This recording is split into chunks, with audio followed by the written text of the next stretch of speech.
আসসালামু আলাইকুম, স্বাগত জানাচ্ছি চ্যানেল আই সংবাদে। এখনকার সংবাদ আয়োজন নিয়ে আপনাদের সাথে আছি মেহরুন্নেসা তাহমিনা। বিস্তারিত সংবাদের শুরুতে জানিয়ে দিচ্ছি ফ্রেশ আটা, ময়দা, সুজি সংবাদ শিরোনামগুলো। সাবেক প্রধানমন্ত্রী বেগম খালেদা জিয়ার কবরে শ্রদ্ধার মিছিল, বিএনপি মহাসচিব মির্জা ফখরুলের শ্রদ্ধা নিবেদন ও দোয়া। সরকার ভালো একটি নির্বাচন উপহার দিতে পারবে বললেন প্রেস সচিব, নির্দিষ্ট তারিখে নির্বাচন আয়োজনে সর্বোচ্চ নজরদারি। এবং মোবাইল ফোন নিবন্ধনে NEIR চালুর প্রতিবাদে BTRC কার্যালয়ে হামলা, ভাঙচুর, 26 বিশৃঙ্খলাকারী গ্রেফতার। ভূমিকম্প সহনীয় মোস্ট ডিউরেবল দেশের প্রথম থার্মেক্স রড সালাম স্টিল। সালাম স্টিল বোঝে ডিউরেবিলিটি। সালাম স্টিল, মোস্ট ডিউরেবল স্টিল। সংবাদ শিরোনামগুলো জানাচ্ছিলাম। এখনকার সংবাদ আয়োজন একই সঙ্গে চ্যানেল আই এর ইউটিউব চ্যানেলে এবং চ্যানেল আই এর OTT প্ল্যাটফর্ম আই স্ক্রিনে লাইভ স্ট্রিম হচ্ছে। এবার যাচ্ছে বিস্তারিত প্রসঙ্গে। বিএনপি চেয়ারপারসন ও সাবেক প্রধানমন্ত্রী বেগম খালেদা জিয়ার কবরে শ্রদ্ধা জানাতে সারা দিনই জিয়া উদ্যানে ছিল মানুষের ঢল। ফুল দিয়ে শ্রদ্ধা জানানোর পাশাপাশি দিনব্যাপী চলেছে দোয়া ও কোরআন তেলাওয়াত। বেগম জিয়ার ত্যাগ, আদর্শ আর দেশপ্রেম পরবর্তী প্রজন্ম ধরে রাখবে এমন প্রত্যাশা সাধারণ মানুষের। সাদি মাহমুদের রিপোর্ট। কোটি মানুষের ভালোবাসায় সিক্ত হয়ে স্বামীর কবরের পাশে শায়িত বিএনপি চেয়ারপারসন ও সাবেক প্রধানমন্ত্রী বেগম খালেদা জিয়া। তিনবারের সাবেক প্রধানমন্ত্রী বেগম খালেদা জিয়ার কবর এক নজর দেখতে সকাল থেকে জিয়া উদ্যানের বাইরে ছিল জনসমাগম। আত্মার শান্তি কামনায় অশ্রুসিক্ত নয়নে মোনাজাত বেগম জিয়ার কবরের সামনে।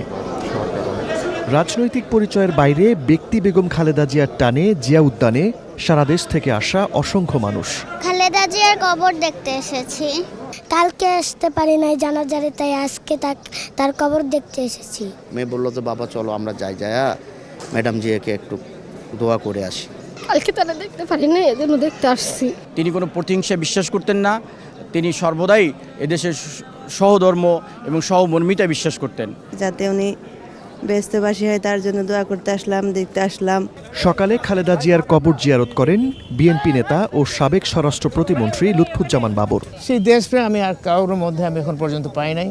উনার ছেলে, আমাদের বর্তমান অ্যাক্টিং চেয়ারম্যান, উনার মধ্যেও আমি দেখেছি সেই একই জিনিস, যেমনটা ছিল ওনার বাবার প্রতি এবং ওনার সহধর্মিণী বেগম খালেদা জিয়া এবং ওনার ছেলের মধ্যে। সকাল থেকে সন্ধ্যা পর্যন্ত সর্বস্তরের মানুষের ভালোবাসায় সিক্ত হন বেগম জিয়া। ওনাকে আমরা দেখবো না, চাইলে শুনতে পারবো না, একটা মানুষ নাই, এটা বিশ্বাস হচ্ছে না এখনো।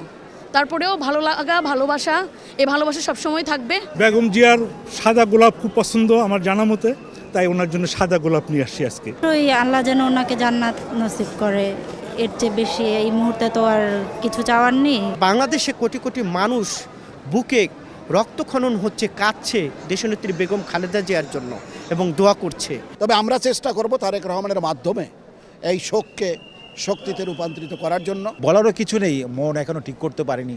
আপনারা দেশবাসী, আপনারা সবাই আমার নেত্রীর জন্য দোয়া করবেন। সন্ধ্যায় বেগম খালেদা জিয়ার কবরে শ্রদ্ধা জানিয়ে দোয়া ও মোনাজাত করেন বিএনপি মহাসচিব মির্জা ফখরুল ইসলাম আলমগীর।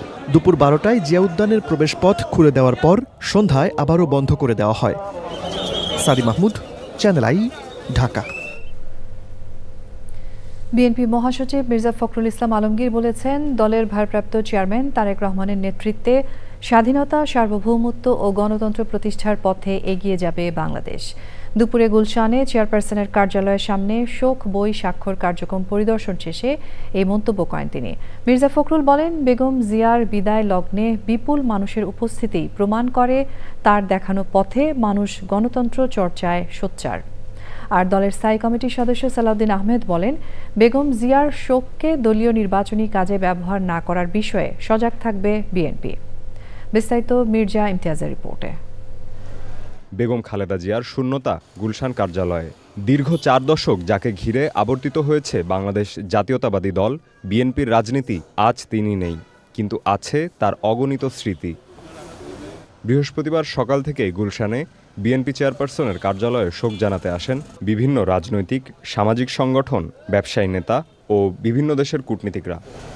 শোক বয়ে স্বাক্ষর করে শ্রদ্ধা জানানো শেষে এসব মানুষ বললেন, বেগম জিয়া ছিলেন দেশের স্বাধীনতা সার্বভৌমত্বের এক নিরাপদ ঠিকানা।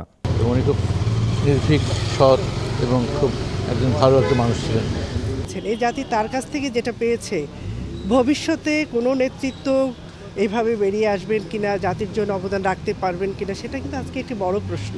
যে ব্যক্তিগত শ্রদ্ধাবোধটি তিনি অর্জন করেছিলেন, এটি আসলে সকল রাজনীতিবিদের জন্য অনুকরণীয়। সাংবাদিকদের প্রশ্নের জবাবে দলের স্থায়ী কমিটির সদস্য সালাহুদ্দিন আহমদ বলেন, বেগম খালেদা জিয়ার মৃত্যুর শোককে শক্তিতে পরিণত করে জাতি বিনির্মাণে কাজ করবে বিএনপি। আমরা আমাদের সীমিত সাধ্য, অর্থনৈতিক সাধ্যের মধ্যে আমরা সবাইকে ঐক্যবদ্ধ করে এই জাতিকে এগিয়ে নিয়ে যেতে হবে, এটাই আমাদের দায়িত্ব। আমরা সত্যিকার অর্থে দেশনেত্রী বেগম খালেদা জিয়ার শোককে শক্তিতে পরিণত করতে চাই, কিন্তু এটা দলীয় ভিত্তিতে নির্বাচনের কাজে আমরা ব্যবহার করার মতো এত সংকীর্ণ আমরা নই। আমরা তার শোককে, শক্তিকে জাতি বিনির্মাণের জন্য ব্যবহার করতে চাই। বিএনপির মহাসচিব মির্জা ফখরুল ইসলাম আলমগীর বলেন, বেগম জিয়ার প্রতি মানুষের আবেগ ভালোবাসা বাংলাদেশ জাতীয়তাবাদী দলকে আরও শক্তিশালী করবে। যিনি তার সমস্ত জীবনই গণতন্ত্রের প্রতিষ্ঠার জন্য সংগ্রাম লড়াই করেছেন, কারাভোগ করেছেন এবং শেষ দিন পর্যন্ত তিনি অসুস্থ ছিলেন, কিন্তু কখনো আপনার এই দেশ ছেড়ে চলে যাননি। আগামী নির্বাচনকে সুষ্ঠু, অবাধ, নিরপেক্ষ করে এই দেশের পক্ষেই যে শক্তি আছে বাংলাদেশ জাতীয়তাবাদী দল, সেইটাকে তারা বিজয়ী করবে। তারা বলছেন, বিএনপি চেয়ারপারসনের মৃত্যুর পর জাতির প্রতি দলের যে দায়িত্ব পড়েছে তা পালন করাই এখন বড় challenge. Mirza Imtiaz, channel I, Dhaka. রাজধানীর গুলশানে বিএনপি চেয়ারপারসনের কার্যালয়ে গেছেন বিএনপির ভারপ্রাপ্ত চেয়ারম্যান তারেক রহমান। সেখানে আছেন যাযাবর মিন্টু। আমরা সরাসরি যোগাযোগ করছি তার সঙ্গে। মিন্টু, বিএনপির চেয়ারপারসনের কার্যালয়ের সামনে এই মুহূর্তে কি পরিস্থিতি লক্ষ্য করছেন? ধন্যবাদ তাহমিনা। বিকেল 4:30টার দিকে বিএনপির ভারপ্রাপ্ত চেয়ারম্যান তারেক রহমান বিএনপি গুলশানের যে চেয়ারপারসনের কার্যালয় সেখানে এসেছেন। তিনি সেখানে অবস্থান করছেন এবং তিনি থাকাকালীন এখানে এসেছেন আলজেরিয়ার রাষ্ট্রদূত এসেছেন, উনি বইতে স্বাক্ষর করেছেন। এছাড়া এসেছেন পিএসসি চেয়ারম্যান, তাছাড়া এসেছেন আপনার সমাজ কল্যাণ উপদেষ্টা এসেছেন আর এসেছেন আমরা আর যেটা দেখছি আমরা 6:50 এখানে এসেছেন জামায়াতে ইসলামীর আমির ডক্টর শফিকুর রহমান। তিনি বেশ কিছু সময় তারেক রহমান এবং বিএনপির অন্যান্য নেতৃবৃন্দের সাথে বৈঠক করেন এবং তিনি চলে যাওয়ার সময় শোকবইতে স্বাক্ষর করেন এবং তারেক রহমান সহ অন্য তার শোকসন্তপ্ত পরিবারের প্রতি উনি সমবেদনা জানান এবং যাওয়ার সময় তিনি সাংবাদিকদের সঙ্গে যে কথা বলেন সেখানে তিনি বলেছেন যে নির্বাচনের পরে এবং সরকার গঠনের আগে তিনি আবার সঙ্গে বসবেন, যাতে দেশ সমাজ গঠনে, দেশের জনগণের শান্তি রক্ষার জন্য যাতে একত্রে কাজ করা যায়, গণতন্ত্রকে সংহত করার জন্য যাতে একত্রে কাজ করা যায়, সেই ব্যাপারে তিনি বিএনপির সঙ্গে চলবেন। এবং তিনি এটাও বলেছেন যে অতীতেও বিএনপির সঙ্গে জামাত ইসলাম ছিল এবং ভবিষ্যতে জামাতে ইসলাম থাকবে। আর এখনও আমরা দেখছি যে এখানে অনেক নেতা কর্মীদের উপস্থিতি, যেহেতু এখানে দলের ভারপ্রাপ্ত চেয়ারপারসন উপস্থিত আছেন সেজন্য দলের অনেক নেতা কর্মীরা বাইরে অপেক্ষা করছেন কখন তিনি বের হবেন তাকে একজন দেখার জন্য। এবং এখানে হলো বিএনপির উপস্থিত ছিলেন স্থায়ী কমিটির সদস্য সালাউদ্দিন আহমেদ সহ অন্যান্য নেতৃবৃন্দ। তাহমিনা, এই ছিল আমার কাছে সর্বশেষ। মিন্টু, আপনাকে ধন্যবাদ। বাংলাদেশের সাবেক প্রধানমন্ত্রী বেগম খালেদা জিয়ার মৃত্যুতে গভীর শোক প্রকাশ করে ভারতের নয়াদিল্লিতে বাংলাদেশ হাই কমিশনে শোক বইয়ে স্বাক্ষর করেছেন দেশটির প্রতিরক্ষামন্ত্রী রাজনাথ সিং। বেগম খালেদা জিয়ার প্রতি শেষ শ্রদ্ধা জানিয়ে বৃহস্পতিবার শোক বইয়ে স্বাক্ষর করেন তিনি। রাজনাথ সিং লিখেছেন, সাবেক প্রধানমন্ত্রী ও বাংলাদেশ জাতীয়তাবাদী দল বিএনপির চেয়ারপারসন খালেদা জিয়ার মৃত্যুতে ভারত সরকার ও জনগণের পক্ষ থেকে আন্তরিক সমবেদনা। ভারত ও বাংলাদেশের সম্পর্ক জোরদারে তার উল্লেখযোগ্য অবদান সব সময় স্মরণ করা হবে।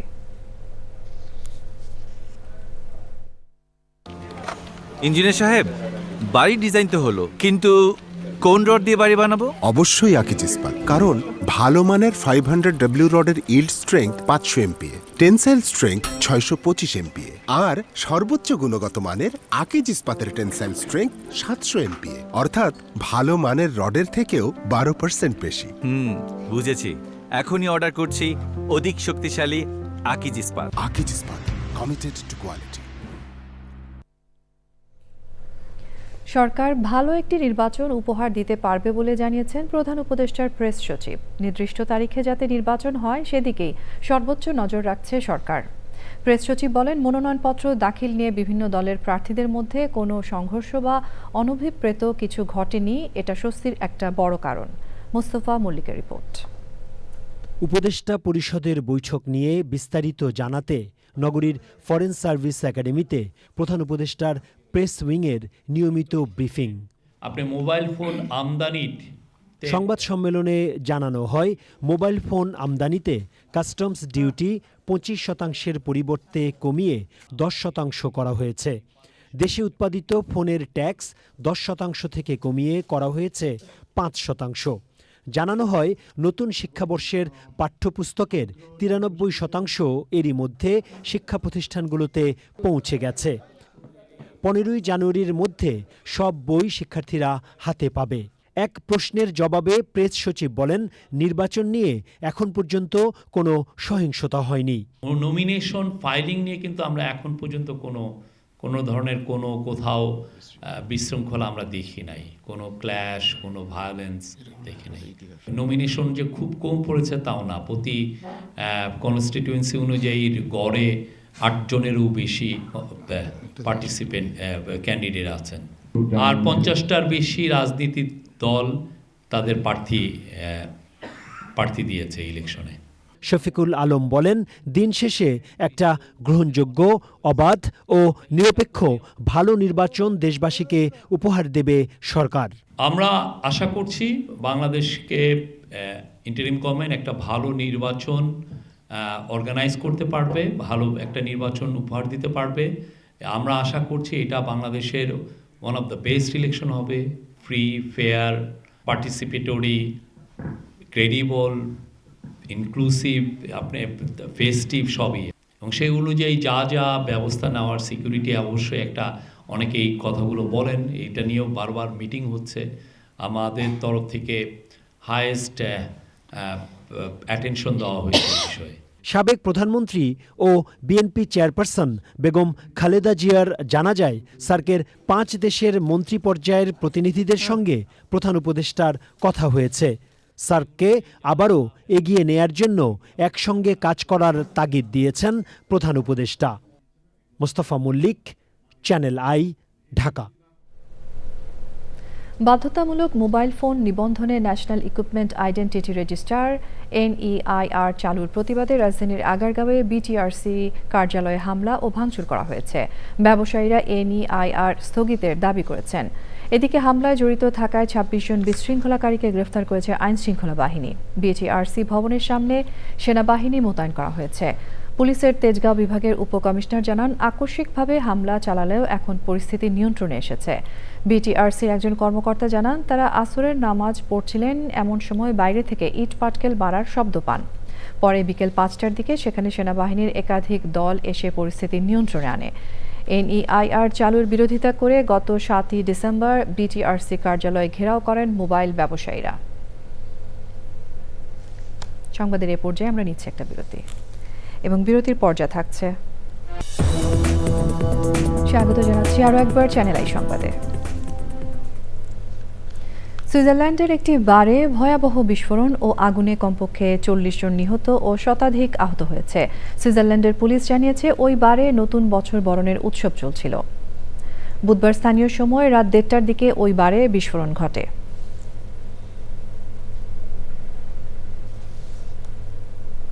কৃষি সংবাদ।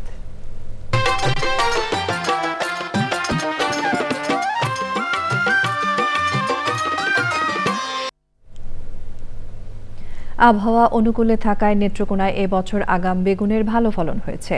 বাজার মূল্য ভালো থাকায় খুশি চাষিরাও। কীটনাশক মুক্ত এই বেগুন স্থানীয় চাহিদা পূরণ করে প্রতিদিন রাজধানী ঢাকা সহ বিভিন্ন জেলায় সরবরাহ করা হচ্ছে।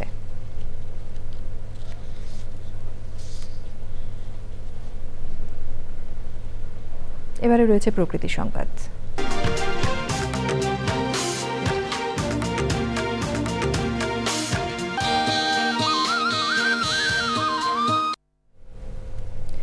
ঘন কুয়াশা আর হিমেল হাওয়ায় বিপর্যস্ত উত্তরের জেলা গাইবান্ধা।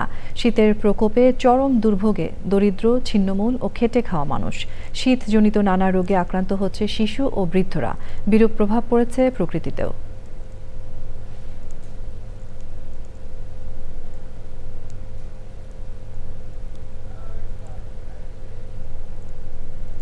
সংবাদের এ পর্যায়ে আমরা নিচ্ছি আরও একটা বিরতি, এবং বিরতির পর খেলার খবরে যা থাকছে।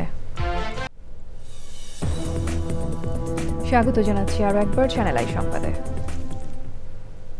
এবারে জানাবো খেলার খবর। সুজি সংবাদ শিরোনামগুলো আরও একবার জানিয়ে দিয়ে। সাবেক প্রধানমন্ত্রী বেগম খালেদা জিয়ার কবরে শ্রদ্ধার মিছিল। বিএনপি মহাসচিব মির্জা ফখরুলের শ্রদ্ধা নিবেদন ও দোয়া। সরকার ভালো একটি নির্বাচন উপহার দিতে পারবে বললেন প্রেস সচিব। নির্দিষ্ট তারিখে নির্বাচন আয়োজনে সর্বোচ্চ নজরদারি। এবং মোবাইল ফোন নিবন্ধনে NEIR চালুর প্রতিবাদে বিটিআরসি কার্যালয়ে হামলা, ভাঙচুর, 26 বিশৃঙ্খলাকারী গ্রেফতার। এই ছিল আমাদের এখনকার আয়োজন। ধন্যবাদ সঙ্গে থাকার জন্য।